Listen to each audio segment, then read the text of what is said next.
Hello जी, एक और scene देखो। पानी छड़ सुटदा पिया है। यह शिप लगेगा, यह शिपां दे नाल, यह दो शिप खड़े ने मेरा ख्याल है।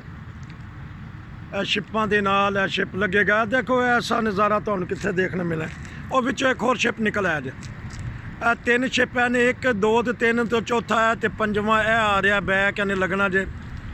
ते यह 6 ते 7 ते देखो कितना हसीन नज़ारा। 18 मई 2023 लोग उत्ते खड़े ने। देखो शिप किस तरह टकरान का, जिस तरह इनू कहते हैं ड्राइवरी, शिपां की ड्राइवरी देखो कि कैसी सोहनी है।